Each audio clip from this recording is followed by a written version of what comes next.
आजचा व्हिडिओ होणार आहे प्रचंड एक्साइटिंग, प्रचंड इंटरेस्टिंग आणि भरपूर सारा इन्फॉर्मेटिव्ह. का माहिती? कारण आज मी सांगणार आहे पटकन जर बारीक दिसायचे, एखाद्या ड्रेसमध्ये इन्स्टंट स्लिम आणि स्टायलिश दिसायचे तर काय करावं, याच्या 6 टिप्स. कोणत्या ह्या 6 टिप्स आहेत? पटकन सुरुवात करूया. पण त्यापूर्वी hey all, welcome back to the pink affair. मी प्रिया आणि मी तुमच्यासाठी घेऊन येते फॅशन, DIY, पर्सनल केअर असे भरपूर सारे व्हिडिओ. चॅनलवर तुम्ही नवीन असाल किंवा अजून सबस्क्राईब केलं नसेल, पटकन सबस्क्राईब करा आणि सोबतची बेल आयकॉन असते ना, तिला क्लिक करा. म्हणजे नवीन व्हिडिओ अपलोड झाला की लगेचच तुमच्याकडे नोटिफिकेशन येईल आणि तुमचा कोणताही नवीन व्हिडिओ मिस होणार नाही. बघा ना, वर्कआउट जरी सध्या चालू असेल किंवा एखाद्या खास ड्रेसमध्ये वगैरे आपण उगीच जाड वाटायला लागतो. किंवा काय होतं, कधीतरी जेवण वगैरे झाल्यानंतर एखाद्या ड्रेसमध्ये परत टमी फॅट वगैरे जास्त वाटायला लागतं किंवा ब्लोटिंग होतं आणि त्यामुळे पण आपण जाड दिसतो. आणि जर तुम्हाला एखाद्या ड्रेसमध्ये पटकन असं स्लिम दिसायचंय किंवा कुठेतरी एखाद्या इव्हेंटसाठी, पार्टी फंक्शनसाठी जायचंय आणि तेव्हा तुम्हाला छान असं स्लिम, ट्रिम आणि स्टायलिश दिसायचंय, तर त्यासाठी ह्या 6 टिप्स अतिशय उपयोगी पडणार आहेत. कोणत्या ह्या 6 टिप्स? नंबर 1, जर तुम्हाला छान असं इन्स्टंट स्लिम दिसायचंय, इन्स्टंट स्टायलिश दिसायचंय, तर तुमचं पोस्चर म्हणजे तुम्ही कसे उभे राहता हे पण तितकंच महत्वाचं आहे. तुम्ही कसे दिसता, हे तुम्ही कसं उभं राहता याच्यावर पण खूप डिपेंड आहे बरं का.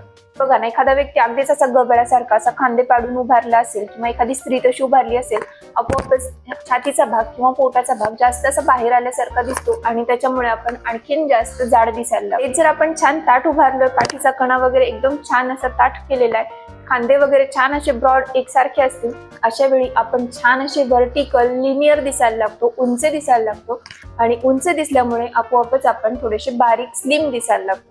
बघा ना, उंच व्यक्तीने वेट पुट ऑन जरी केलं तरी ते इतकं लक्षात येत नाही, कारण ते त्यांच्या उंचीमध्ये झाकून जातं. त्याच्यामुळे जर थोडंसं वेट वाढलेलं असेल आणि ते जर असं ढेपाळल्यासारखं उभारलं तर आणखीन जास्त असे गबाळे, ढोले दिसणार आहे. त्यापेक्षा थोडंसं उभारण्याकडे लक्ष द्या. थोडंसं जर व्यवस्थित ताठ उभारलात ना, किंवा बसताना पण आपण बघा ना, छान असे ताठ बसलो तर किती छान कॉन्फिडंट वाटतो, किती छान एकसारखे दिसायला लागतो. त्याच्यामुळेच पोस्चरकडे लक्ष देणं तितकंच महत्वाचं आहे. उभारताना वगैरे अगदी कॉन्फिडंट उभारा, छान असे सरळ ताठ उभारा, म्हणजे दिसताना पण छान असे स्लिम आणि स्टायलिश. टिप नंबर 2, पोस्चर सोबतच तुम्ही कसं क्लोथिंग केलेलं आहे ते पण तितकंच महत्वाचं आहे. तुम्ही काय स्टाईल केलंय, कशा प्रकारचे ड्रेसेस घातलेले आहेत, कोणते कलर चॉईस करता, याच्याकडे पण लक्ष देणं तितकंच महत्वाचं असतं. त्याच्यामुळे काय होतं, एकतर आपल्याला जर स्लिम दिसायचं असेल, स्टायलिश दिसायचं असेल, तर व्यवस्थित फिटिंगचे कपडे घातले पाहिजे. शरीराचे भाग दिसायला लागतात, कंबर वगैरे थोडीशी डिफाईन व्हायला लागते आणि त्याच्यामुळे समोरच्याला बघताना पण आपलं इम्प्रेशन किंवा आपली आकृती तशीच थोडीशी कर्व वगैरे दिसायला लागते आणि त्याच्यामुळे आपण छान आणि स्लिम दिसायला लागतो. त्यासोबतच तुम्हाला असं वाटतं की अरे, ह्या ड्रेसमध्ये मी थोडीशी जाड दिसते, किंवा एखादा वन पीस घातला, एखादा A लाईनचा ड्रेस घातला आणि त्याच्यामध्ये वाटते की थोडंसं पोट वगैरे दिसते, किंवा तुम्ही माझ्यासारखे जर स्क्वेअर बॉडी टाईपमध्ये असाल, म्हणजे खांदे आणि हिप्सचा रेशो एकसारखा असेल, पोटाचा रेशो एकसारखा असेल, म्हणजे बघा ना, आपली आकृती अशी स्क्वेअर सारखी जर तयार होत असेल, तर अशा वेळी ना थोडीशी कंबर वगैरे पर्पजफुली दाखवणं, म्हणजे त्याचं इम्प्रेशन तसं क्रिएट करणं तितकंच गरजेचं आहे. नाहीतर आपण अगदी एकसारखं असं गोदरेजचं कपाट दिसायला लागतं. त्याच्यामुळे मग ड्रेसमध्ये बेल्ट ऍड करा, त्याच्यामुळे पण थोडासा हा भाग ना किंवा वेस्ट थोडीशी डिफाईन व्हायला लागते आणि बघताना पण मग थोडासा कर्व दिसायला लागतो. तो कमरेचा कर्व दिसल्यामुळे आपण त्या जागी थोड्याशा स्लिम दिसायला लागतो आणि त्याच्यामुळेच स्लिम आणि स्टायलिश दिसायला खूप मदत. नंबर 3, वेगवेगळ्या प्रकारचे श्रग्स किंवा वेगवेगळे जॅकेट्स वापरणं, वेस्टकोट वापरणं वगैरे आपल्या प्रत्येकीला आवडतंच. छान, ते सध्या ट्रेंडी पण आहे, स्टायलिश पण दिसतं. पण जर थोडंसं वेट पुट ऑन केलं असेल ना, तर लेअरिंग कमीत कमी ठेवणं अतिशय गरजेचं आहे. बघा ना, तुम्ही जर बरेच असे हेवी अनारकली घातले, प्लस त्याच्यावर हेवी दुपट्टा, भरपूर सारी ज्वेलरी वगैरे घातली, तर आपण आणखीन थोडेसे ब्रॉड दिसायला लागतो, जाड दिसायला लागतो. लेअरिंग मिनिमम केलं तर तितकेच आपण छान असे स्लिम दिसतो, एकसारखे दिसायला लागतो आणि समोरच्याला बघताना पण कमीत कमी असल्यामुळे ना लक्ष आपल्या उंचीकडे जास्त जातं. त्याच्यामुळे लेअरिंग करताना तुम्हाला जर जॅकेट्स ट्राय करायचे असतील, श्रग्स ट्राय करायचे असतील, तर ते थोडेसे स्ट्रेट एकसारखे असणारे, व्हर्टिकल असणारे ट्राय करायचे. जे असे क्रॉप जॅकेट येतात किंवा जे थोडेसे इथून कर्व असणारे येतात, राऊंड शेप मधले येतात, त्यांच्यामुळे परत आपली पोट किंवा कंबर आणखीन जास्त ब्रॉड दिसायला लागतं. त्या प्रकारचे जॅकेट्स, त्या प्रकारचे श्रग किंवा तसे वेस्टकोट वगैरे टाळायचे आणि त्याच्याऐवजी छान असे सरळ दिसणारे, उभे दिसणारे श्रग्स किंवा जॅकेट्स किंवा वेस्टकोट घालायचे. किंवा लेअरिंग करताना पण ज्याच्यामुळे आपलं इम्प्रेशन असं सरळ दिसेल, व्हर्टिकल दिसेल, अशा प्रकारचं लेअरिंग करायचं. स्कार्फ वगैरे ऍड करताना पण आपण त्याचे अंगावरती असं पसरून घेण्यापेक्षा त्याला जर थोडंसं स्टायलिशपणे कॅरी केलं ना, तर आणखीन जास्त आपण छान स्टायलिश दिसू शकतो. स्लिम कलर कॉम्बिनेशन्स आपण कसे चूज करतो याचा पण आपल्या दिसण्यावरती खूप प्रभाव पडतो बरं का. फार असे मिनिमम पेस्टल शेड्स ट्राय केला ना तर लक्ष तुमच्या वाढलेल्या वजनाकडे किंवा जिथून तुम्ही जास्त वजन पुट ऑन केलेलं त्या जागेकडे जास्त जातं. त्याच्यापेक्षा जर थोडेसे सॉलिड थोडेसे डार्क कलर ट्राय केले, म्हणजे ब्लॅक असेल, डार्क ब्लू असेल किंवा चारकोल कलर असेल किंवा असा अगदी डार्क ग्रे असेल, कोणताही डार्क कलर, त्याच्यामुळे पण तुम्ही बरेचसे बारीक दिसू शकता किंवा त्याच्यामुळे पण ज्या भागात आपण वेट पुट ऑन केलेले तो भाग थोडासा हाईड होतो. कारण एकसारखा आणि डार्क कलर असतो त्याच्यामुळे लक्ष असं पूर्ण एकसारखं एकसंध आकृतीकडे जातं आणि आपोआपच वाढलेल्या भागाकडे लक्ष कमी गेल्यामुळे आपण स्लिम आणि स्टायलिश दिसायला लागतो.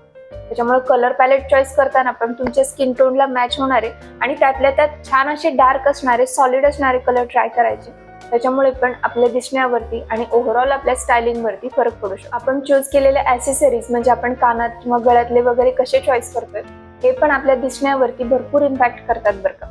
खूप जर असे चंकी असे एकदम सोनेरी वगैरे असे मोठे मोठे चोकर घातले असतील किंवा खूप अशा मोठ्या मोठ्या इयरिंग्स घातले असतील तर आपोआप आपला गळा वगैरे ना जास्त रुंद दिसायला लागतो, जास्त ब्रॉड वाटायला लागतो आणि त्याच्यामुळे आपण आणखीन जास्त जाड दिसल्यासारखे होतो. त्याऐवजी जर थोडेसे छान असे लॉंग नेकलेस घातले किंवा थोडे मोठे पेंडंट असणारे आणि थोडी लांब माळ असणारे असे गळ्यातले घातले किंवा कानातले घालताना पण अगदी असे मोठे पार कानापासून ते गळ्यापर्यंत लोंबतायत असे कानातले घालण्यापेक्षा थोडेसे स्टड वगैरे ट्राय केले ना तर त्याच्यामुळे पण आपला लुक बराचसा चेंज होऊ शकतो. त्याच्यामुळे पण थोडासा स्लिमिंग इफेक्ट मिळतो किंवा लक्ष जाताना पण त्याचे मोठे पेंडंट्स आहेत किंवा ते जे गळ्यातलं असं थोडंसं लांब गळ्यातलं आहे त्याच्याकडे जास्त लक्ष जातं आणि जर खांदे वगैरे किंवा हा भाग थोडासा वाढला असेल लक्ष कमी केल्यामुळे आपण थोडेसे स्लिम दिसायला लागतो. आणि त्यासोबतच असे वेगवेगळे गळ्यातले ट्राय करून किंवा असे फॅन्सी पेंडंट वगैरे किंवा तसे फॅन्सी कानातले वगैरे ट्राय केल्यामुळे आपण मस्त स्टायलिश दिसायला लागतो.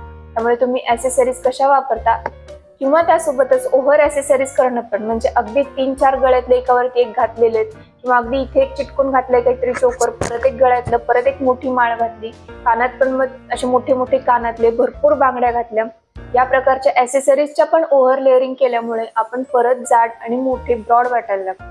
त्याच्यामुळे ॲक्सेसरीजचं लेअरिंग करताना पण एखादंच गळ्यातलं त्याच्यावर एखादं छोटं कानातलं किंवा एखादं साधं सिंपल ब्रेसलेट वगैरे जर तुम्ही ट्राय केलं तर अर्थातच तुम्ही छान स्लिम दिसाल आणि स्टायलिश दिसाल. आणि नंबर 6, तुम्ही फुटवेअर कसे चॉईस करता याच्यावरती पण तुमचा लुक बराचसा डिपेंड असतो. तुम्ही जर खूप असे ब्रॉड वेजेस ट्राय केले किंवा अगदी गॉडी अशा चमचमत्या चपला ट्राय केल्या आणि त्यात जर तुम्ही थोडंसं वेट पुट ऑन केलेलं असेल, बऱ्याच जणींचं वेट ना मांड्यांमध्ये जास्त वाढतं किंवा पाय वगैरे असे ब्रॉड जाड दिसत असतात आणि त्यात जर असे चंकी फुटवेअर घातले तर अजून आपण हा जो खालचा भाग आहे तो आणखीन जास्त ब्रॉड आणखीन जास्त जाड वाटायला लागतो. त्याऐवजी जर थोडेसे पॉइंटेड असे फुटवेअर वापरले ना किंवा थोडेसे हिल्स किंवा पॉइंटेड हिल्स किंवा तसे जे फुटवेअर येतात ते वापरले, पॉइंटेड फुटवेअरमुळे आपण थोडेसे हायटेड दिसायला लागतो आणि त्याच्यामुळे अर्थातच हायटेड दिसल्यामुळे स्लिम आणि स्लिक दिसायला लागतो. त्याच्यामुळे गुड फुटवेअरचा पेअर आपल्या जवळ असणं किंवा असं पॉइंटेड हिल्स वगैरे असणं अतिशय गरजेचे आहे, ज्याच्यामुळे तुम्ही छान असं स्लिम स्टायलिश आणि एकसारखं इम्प्रेशन काढू शकाल. तो लेडीज, या होत्या 6 टिप्स ज्या तुम्हाला इन्स्टंट स्लिम दिसायचे, स्टायलिश दिसायचे, छान असं उभं वर्टिकल उंच दिसायचे त्याच्यासाठी अतिशय उपयोगी पडणार आहेत. या 6 टिप्स तुम्हाला कशा वाटल्या, यापैकी कोणत्या कोणत्या टिप्स तुम्ही फॉलो करताय आणि सोबतच जर तुम्हाला एखादा सुंदर ब्लॅक ड्रेस ट्राय करायचा असेल तर त्याच्यावरती तुम्ही कोणत्या प्रकारची ज्वेलरी मॅच कराल हे पण मला कमेंट करून सांगा. किंवा आज जो मी ब्लॅक कलरचा ड्रेस ट्राय केलेला आहे याच्यावरती ही ज्वेलरी कशी दिसते हे पण कमेंट करून सांगा. भेटूया अशाच इन्फॉर्मेटिव्ह पुढच्या व्हिडिओज.